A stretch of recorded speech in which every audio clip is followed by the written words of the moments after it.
Thank you for tuning into the Hacking the Patriarchy podcast. I'm your fervent feminist host, Raven O'Neill, and I get the honors of sitting down with women experts from all walks of life to discuss the ideas, opportunities, and the strategies that women can take advantage of to get ahead in our patriarchal society. So, if one of your love languages is learning how to hack patriarchal systems and structures, I invite you to join us and help move the needle. Hello, listeners. I am so excited to introduce today's guest, Stacy Eleczko. Stacy is a copywriter and brand messaging strategist who helps service-based businesses that are ready to make their next move. She started off focusing on copywriting only, but quickly realized that her clients benefited from a deeper understanding of their target audience and what differentiates them from the competition. This created her passion for strategic brand messaging. A pivot in your business means you need clarity in your messaging so you can have confidence in your marketing efforts. Specializing in website and sales content, Stacy positions you with the right messaging for the right audience. Nothing salesy or gimmicky, just well-crafted copy that lets your dream clients understand how you provide the go-to solution to their needs.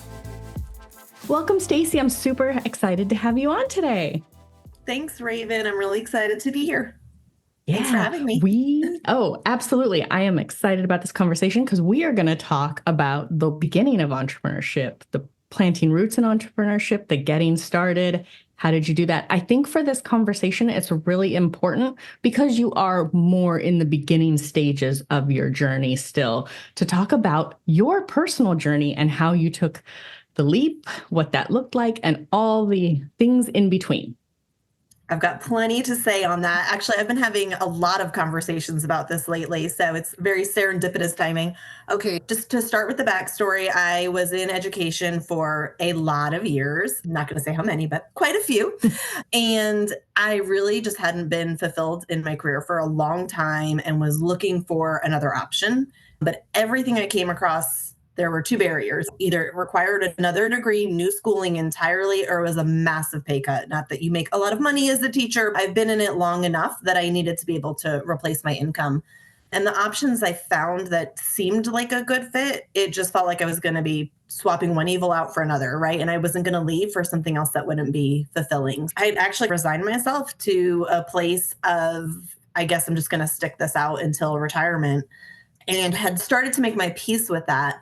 And then I was randomly scrolling on Facebook one day and I saw an ad for a copywriting course, which I had never heard of copywriting. I had no idea what it was. I clicked and read it and I looked at my husband and I was like, yeah, so I'm going to be a copywriter. He was like what, the legal kind? You're going to trademark stuff? I was like, no, the other kind. I don't even explain it to him that well because I really didn't even have a good grasp on what it was. But I just knew it sounded like something that would be a really good fit.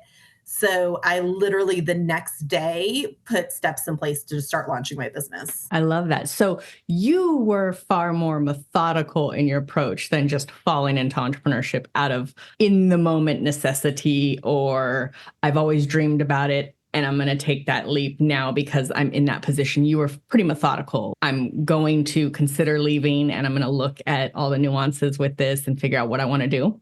So I think I was methodical about knowing what was not going to be a good fit, right? And entrepreneurship had never crossed my mind. And not in a million years did I ever think this would be a good fit for me.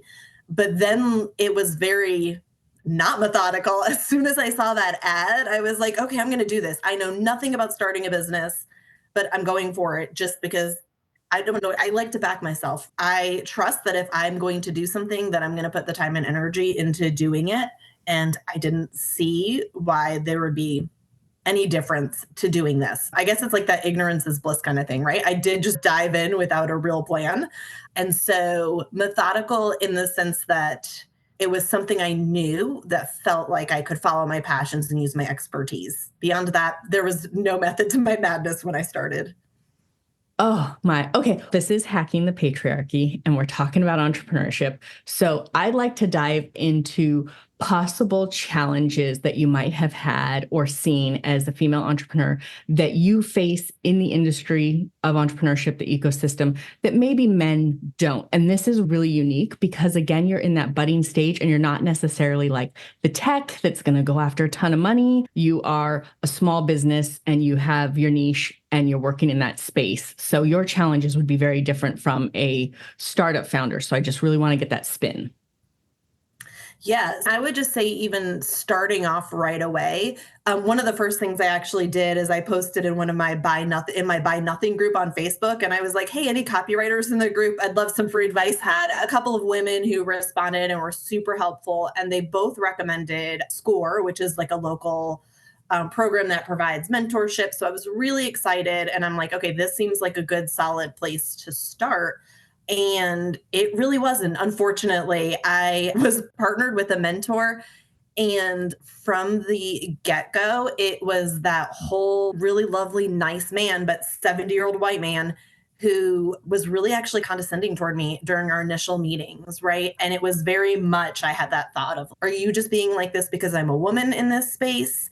Because I came in really clear on the exact advice that I needed and what I wanted to ask him. And he was like, let's back up because there's some things I think you haven't thought through and you really need to be thinking about that. I'm like, nope, I've already done that. And he's like, can you pull up those spreadsheets? Can you just pull those things up and show them to me? And so that was like that was the biggest struggle I had, was trying to find someone who would be supportive in not like this fatherly way, right? I didn't need somebody, I just needed to know, like, how do I get started? And I didn't know about all these amazing groups that are specifically geared toward women entrepreneurs. And so that was really the first big hurdle I ran into, where I felt, okay, maybe being a woman starting a business is going to present some challenges I haven't thought of yet.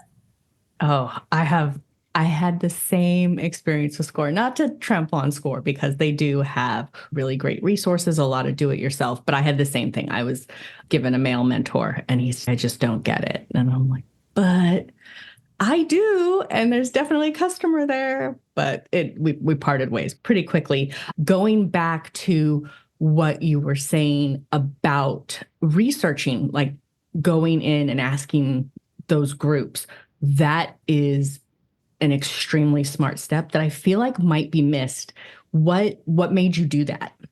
Honestly, I was like, I don't know anybody who's a copywriter, or I thought I didn't. And it's funny, I actually did know. Now I'm like, I don't introduce myself as a copywriter because most people don't know what that is. I'll get myself there, but I usually introduce myself in terms of like marketing or being a writer. And so I did, in fact, know copywriters who were saying the same thing. And I guess for me, it was like, where do I even start? Because there's so much information out there and it is so overwhelming. And I definitely went down my fair share of rabbit holes. But to start with, I was like, all right, who can give me this sense of, is this legitimately something I actually can do? Because it sounded too good to be true. I'm like, oh my gosh, these are all the things that I love. I don't need a separate degree or a separate certification for this. Looks like I actually can replace my teaching income. So I was looking for what's the catch, right? So for me, I'm like, okay, where can I get that information? And I love buy nothing, right? I'm always in there like giving stuff, getting stuff. And I'm like, let me see if I can get any advice. And it just worked out really well. That one of the women who responded, I've actually known her for years. I taught her daughter many years ago and had no idea that this is what she did. And so she just gave me like, here are some ways to get started. Here are some things to look into. Yeah. I love that you buy nothing group. I would have never thought to go there and get information. You said something that also made me want to dive a little deeper, because you did mention the groups and going in and doing the research on everything in those groups. And then you mentioned SCORE. So I feel like one thing that is not well known among entrepreneurs that are starting out are all of the resources. So before I give my thoughts, I'd love to hear the resources you've ran into that did work. That's a good question. So some of those, I would say I ran into them almost too late, right? Like after I had figured out through a lot of trial and error, the things I shouldn't be doing and what I should put in place. I can't speak from experience to what was really helpful. because it looks like they were all the things I needed. So I can't remember the exact name of it, but there's one specific to women entrepreneurs. I believe it might be the Small Business Administration that they have support specifically for women, but it was the things I needed initially that were like do I need to be a sole proprietor, an LLC? What are all just the logistics and things that I haven't even thought of because I didn't even know what I should be asking at the beginning. And so then I think there's tons of great resources out there, but I found them too late. What I did find that was the most beneficial, honestly, is just starting to network and connecting with other people in business. The first time I met you, we had coffee and I didn't even realize I was like, oh, she's the person I needed when I first started. Like you could have given me all of those tips. And I think this isn't really what you asked, but like the problem is you don't even know what you don't know when you first start out. And so you don't know where to go to get the information. So I think a lot of it for me was trial and error. My husband is a small business owner. He started his business years ago. So he was able to give me a few tips, but in very different fields. So I think really I would say it's the networking groups I've been part of. A lot of those are through Facebook and then a lot of them on LinkedIn and just having those one-on-one coffee chats with other people and hearing what worked for them. And they post questions to me about things I hadn't even thought of. And that's really been the biggest thing for me is having that source of support and just knowledge that I don't have or didn't have. So I love this because we are going to have an entire episode that's related to community and networking and the importance of that because it is very important to when you're starting out. Since you didn't know them, I am going to throw them out because this episode is about the starting of your journey. The resources you were thinking of are the SBDC, the Small Business Development Center, trickled down. They get their money trickled down by the SBA. They trickle it down to the Women's Business Center. So if you are thinking about entrepreneurship and you are tuning in, look into the SBDC and the Women's Business Center. You probably have one in your city. It's a great starting place to get those questions that most of us don't know to ask out of the way. All right. Yeah, see, this is the podcast I needed to listen to when I first started. Oh, I think it wasn't until I was already past business planning and all the things and I'd made all the mistakes that someone's, the SBDC, that would have been nice to know 2 years ago. And that's the thing. So like I did look up, trusty Google, looked up business planning, and so much of it is not relevant to starting either a solopreneur-based business, or I think they assume this existing knowledge that you're coming with, or it's more for I'm starting an agency or I'm starting something like that. And so I think a lot of what I found wasn't relevant to what I needed. And that was another problem. And then especially for me, I was like, let me find out all the things about copywriting. I didn't know that I needed to really be thinking first about sales and marketing and systems and automation and all of those things. So it was a shift, right? I think a lot of people go into entrepreneurship and recognize that need at first. But for me, that was, oh, wait a minute, I have to do more than just learn a new career. Yeah. You make such an excellent point that you were deep in your research about your particular future and niche, that you weren't thinking about the business side. And I can imagine that is super common. If you could go back and do it again, how might you do it? Okay, I was literally just going to say, in my head, I was like, if I could go back and do it again, I think honestly, what I would have done is started networking sooner, just in the sense of starting to reach out and meet people, because that's where so much of my knowledge and my ideas have come from, is from talking with other, whether it's copywriters or not, just other business owners of the things, and joining networking groups and hearing what people are doing. And I think that would have been a big support. Definitely now knowing about these groups that you just mentioned, those resources, I would have started there. That being said, I don't know if it would have scared me away from really doing it, right? Because I just dove in head first. I am generally way more strategic about things. So I had a little bit of a plan, but I really was just like, I'm doing this. And I went for it.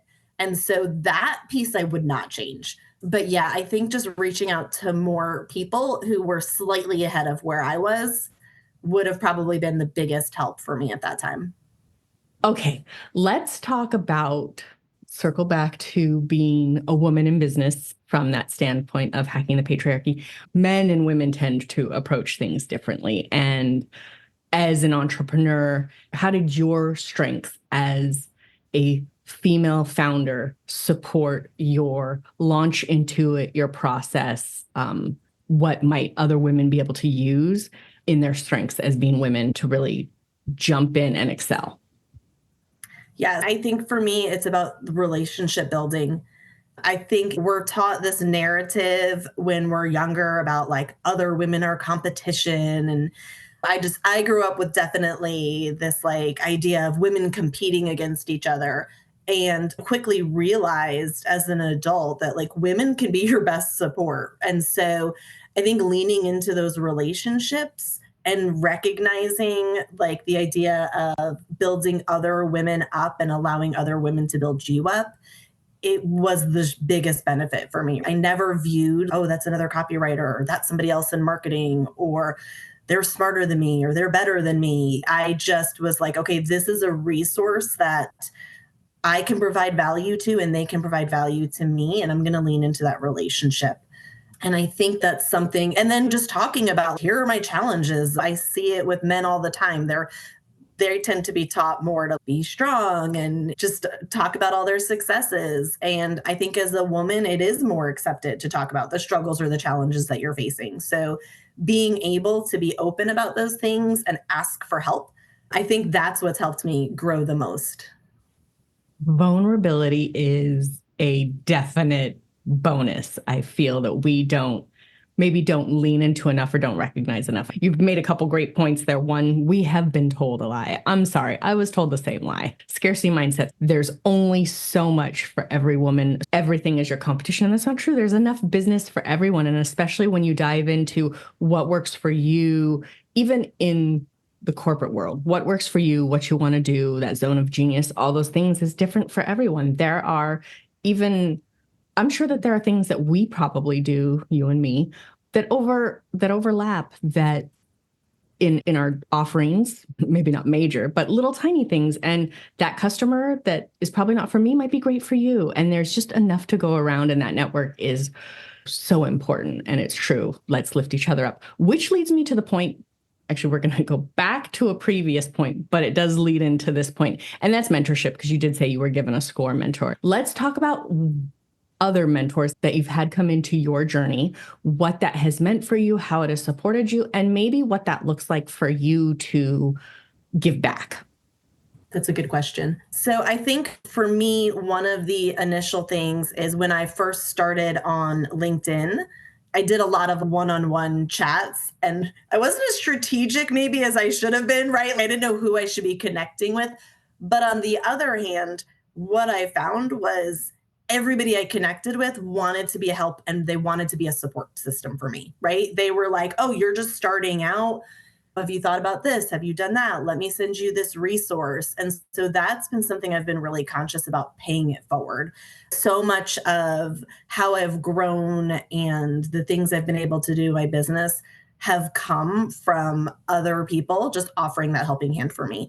I make sure that's something that I do to the extent that whenever I have the capacity to do that, that I can say, hey, here's this resource, or have you thought about this? Or I'd be happy to hop on a call with you. I have a call scheduled with someone next week who I don't even know from LinkedIn, but randomly saw a post that she was talking about, like, how are you hitting certain income marks in your business? I've been doing this for 2 years and I think I'm going to have to quit. And I said to her, I'm like, hey, I'm just wrapping up that 2-year mark and I've been able to consistently hit those income levels. I'd love to chat with you and just tell you what I've done and what's worked for me. And she scheduled a call with me. And whether or not what I tell her works for her, just worked for me doesn't mean it's going to work for her. But I want to pass that on and be that support system for other people. So yeah, I think it's just looking for, when you think about those relationships and that idea of a network, it's not about a network to benefit you. It's about mutually beneficial relationships and how you can pay forward the support you've received. You made an excellent point that took me back to season one. Season one, we had an episode specifically about networking. And she was so great because she made the point of being methodical knowing what you want to get out of a conversation. And it made me think about how you said you went into some of them not knowing, and maybe knowing what your ask is and what your give is mentioned in season 1 would be really good to go in those conversations so that you could really walk away with something, but also gain something. Let's circle back to the men and really dive into allyship, especially in the beginning of entrepreneurship. So far in your journey in this conversation, which has been limited, did sound like you had the one score mentor. Have you had many other male mentors in this journey? So I've been very fortunate in that I have, but I think that's all come from relationships that I've cultivated as well. I definitely have some relationships. There's one other male copywriter that comes to mind that we now built a relationship where we'll consistently be like, hey, I'm running into a challenge with this proposal. Can you hop on a call? Or we'll just talk through things with each other. And I don't know that it's as much of a mentor relationship as it is mutually beneficial, but he's definitely ahead of me in the game. So I'm always looking for a lot of advice there. But what I've found is I think it feels like it comes more naturally almost when I meet women, like they genuinely want to help to start. When I've developed those relationships with peers that are men, it's normally started as a, hey, let's have some coffee, let's get to know each other. You build a bit of a relationship first, and then it seems to me that's where then that piece starts to come in, if that makes sense. But I have been really lucky that I've had some great relationships with both men and women who have been really supportive. But typically, the people who are reaching out to me, genuinely offering support first, have been women. I have a loaded question for you. If you were to advise men on how they could better support so that it wasn't maybe that relationship building or that you have to have the ask, how might you advise them? Ooh, that's not a loaded question at all. That was super easy for me to answer. I think it's about building women up, right? It's giving women a seat at the table, right? Making sure, or giving up your seat at the table for women to have a seat at the table. I'll see like these amazing summits or conferences that are being hosted, and I look at the people speaking, and it's generally a lot of men, and maybe there's a woman up there. And then that's not even to mention all the other groups that are marginalized in the process, but just speaking specifically to men and women, I often think every single person on that panel or that's a presenter there is knowledgeable in the space, can offer tons of great insights. I'd be super excited to hear, but could you not find a couple women that also could be equally as impactful? So I think for me, it's like, how do you build up women in this space and support them and highlight their work so it becomes, no, there are lots of women. I actually did for Women's Month in March, I was like researching, I'm like, I wonder how many women copywriters I've never heard about. And I was floored by the amount of amazing women who have pioneered all of these things in copywriting and marketing that I had literally never heard of. And some of them, did you know the I Love New York campaign? That was a woman who came up with that. Everybody knows the campaign, right? And there's just so many amazing people. There's like Helen Brown was one of the highest paid copywriters of all time. Had never heard of her name before. And so I actually wrote a post about it on LinkedIn. And it was interesting to me, the comments of how many people were like, this is amazing. I've never heard of these people before. And it was like these really fascinating people that should be at the spotlight, right? There's these names that every copywriter, every marketer knows because they're the fathers of copywriting, right? But they're not even the ones who pioneered some of these amazing things. I think highlighting those things, and just even, it was interesting. I went back recently because I was going to reuse that post, and it had 5 reposts on there. And I was curious. They were all women who reposted.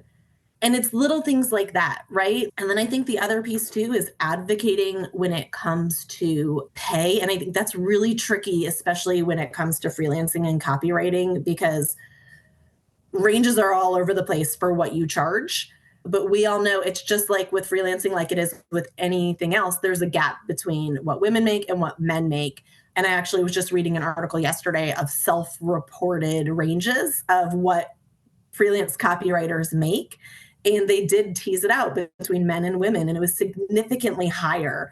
So I guess some of it is some of that transparency of pricing or services so that people do know, hey, what is this worth? What are people paying? You gave out so many great things there that I want to highlight them. And I don't know if I want to dive deeper, but I just want to make sure that they're covered. One being, you were talking about the panels, which I totally agree with. Elf, that whole campaign, so many dicks about all the board members and the Richards that are out there. And it made me think about the fact that when you are starting out, when you are first starting out, not only seeking out support, information, mentors, but making sure it's a diversity of thought too, that you're not sticking to just one set of voices that really seek out that diversity of thought. And you didn't mean to make that point, but you did. And so I wanted to highlight that. Also, diving into salary ranges, freelance costs, I think that it would be so great to see more people be very upfront about what it costs, so that on the client side, they know upfront, but also on each other's side. There was a guy, I can't remember. Oh gosh, it was like 1 or 2 years ago. He had posted on LinkedIn. He had just signed a contract with a huge company, and I can't remember it, but he flat out said on LinkedIn, this is what I negotiated. This is exactly how I negotiated. This is what I'm being paid, everything. And he just put it out there. And that's so big. He said, I'm doing this so that everyone out there knows what you should be making and negotiate it correctly. And I think that if, as business owners, for those of us that aren't maybe being open about it, if we were more open about it, it would be easier. You could talk about that as like a startup founder, like pricing yourself. That is one of the biggest challenges, right? What do I charge? Oh my goodness. Oh my gosh. That was the biggest. Honestly, that was one of the hardest things to think through. I wasted a lot of hours just trying to figure out like what I was going to quote for a proposal, because you don't know. It's so hard to figure that piece out. And I didn't know that's one resource that would have been huge. And I had to figure that out on my own. And eventually, I think it speaks to what you just said before about the diversity in voices, right? Because we're not always highlighting women copywriters or women marketers. The people that I was following and that I was engaging with, it wasn't coming from that perspective of a woman, right? And so the things that I was hearing from them, from their lens, didn't always feel right for me or fit for me. And so I didn't know where to go. And then eventually, once I discovered some women copywriters who were really amazing, who I were doing work similar to what I'm doing, then I was able to find some resources to help me with pricing. But that was a real challenge. Yeah, I think it is. It's a huge challenge for a lot of, let's say women, a lot of diverse founders starting out. And I feel like it comes down to also some self-worth and challenges there and doing that mindset. In season 1, we closed out season 1 with negotiating. And one thing I loved that she did say that I was like, oh, you have to balance it out with value, like your self-value. But she had pointed out that if you throw out a number and you're constantly given the yes right away, that you've left money on the table. But if you're constantly getting the pushback of, oh no, never mind, oh no, never mind, that you might have priced yourself right. But then at what point are you like, no, this is what I'm worth, and that's what I'm going to charge. And if you can't pay it, then you're not the right client. Do you have anything there? I do. I think, again, that goes to recently, I feel like I'm really confident in how to quote my pricing now and how to present proposals. I don't know how much of that comes with the experience of, I've had a good amount of successful projects under my belt. I found my groove. I know the value that I offer, and I can speak to that. So I feel more confident.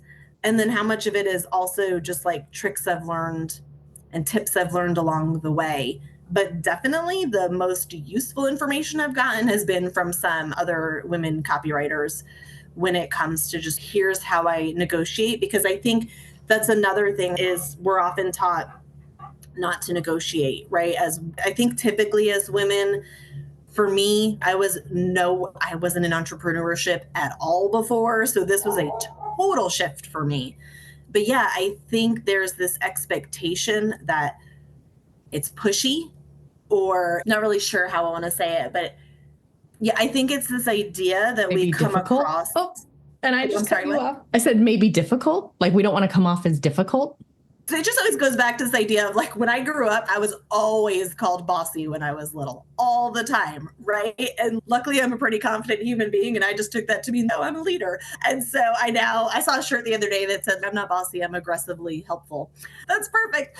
But I think it's the difference between what's viewed as assertive versus what's viewed as aggressive when a man versus a woman does it, right? And so being able to confidently know your value and communicate your value and then ask for your value, that was a skill I had to learn. I think that's a skill we all have to learn. I'm still learning it, and I'm how many years into this still? I'm really bad. I tell people all the time as an entrepreneur, my biggest challenge is sales. When I pitch a sale and someone's no, I'm like, cool, we're done here. Maybe I should have negotiated that. Maybe I should have tried harder, but that's just my own self-worth issues and all the things that come with that.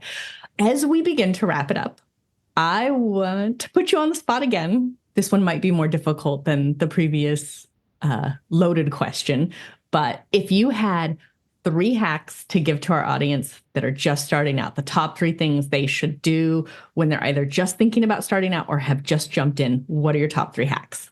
I think one that's easy for me is build a community. I think that is the most essential thing, especially if you're building a business like I am, solopreneurship business. It can be really lonely if you don't have a good community. So I think that's the biggest thing, is find people who are in similar fields or who are in the same fields that can be a support network, and cultivate that. So that's the first thing I would say.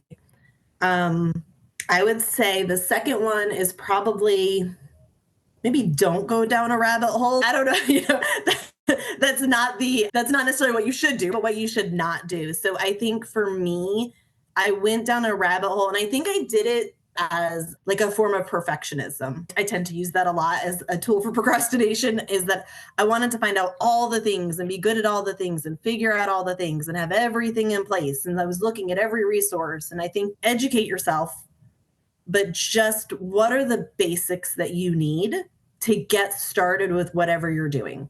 Focus on those and progress over perfection.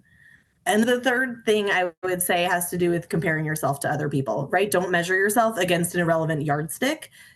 When I started out, I was looking at people who were 5 years, 10 years ahead of me, or who started, maybe they were in the same place as me, but they started with a marketing background, right? That was not relevant. And I think when you are comparing, and you should compare yourselves, right? I think you need to know what you should be doing, what works, how to differentiate yourself. Comparison isn't a bad thing, but when you're using it as a way to measure yourself against something that's irrelevant, it can be really defeating. And don't play the comparison game. It's also hard to dance that fine line, like you said. So I think really, if you find yourself comparing yourself too much, maybe then ask that person. I feel like there's also truth in that too. Like we talk about it all the time, seeing all of these people on social media that are like, I made 7 figures doing this. And did they really? Did they really? That's also a great part of marketing, right? Like I can say that I made 7 figures last year and not have done it and sell a course, but what's really there? I think those are the authentic conversations I want to have. Truly though, you're not going to make 6 or 7 figures in that first year. And especially if it is not your sole gig, if it is not your gig, it's okay to know that you struggle. Yeah. And I know you asked for 3, but that would be the 4th thing, is people are full of crap. Don't believe everything you read. It's not true. And that was something that was really defeating for me when I first started out, was like all these promises that it's not true. That's not what's actually happening for most people. And so you need to know, be careful. And the other thing, I don't know, just one more bit of wisdom that is not necessarily a hack, but maybe talks about the beginning of the journey. I just thought about when you were saying, like, especially when you're first starting out, if it's not your full-time thing. So my first year of my business, I was working full-time and I built this evenings and weekends. And then the second year, I was working part-time, copywriting part-time, and then it turned into copywriting full-time. And I now am 2 weeks away from resigning and just full-time focusing on my business. So don't be afraid to go at the pace you need to go, right? And for me, one of the things that was non-negotiable is I had to replace my teaching salary, right? There was no wiggle room. And so it's okay to not go all in right at the start. Do what you need to do to set yourself up to be successful. I love that. I have one more question, then we will wrap it up. Because you did point out the fourth point of all the lies, and maybe not lies, maybe the inflated information and all that stuff that's online is so much noise.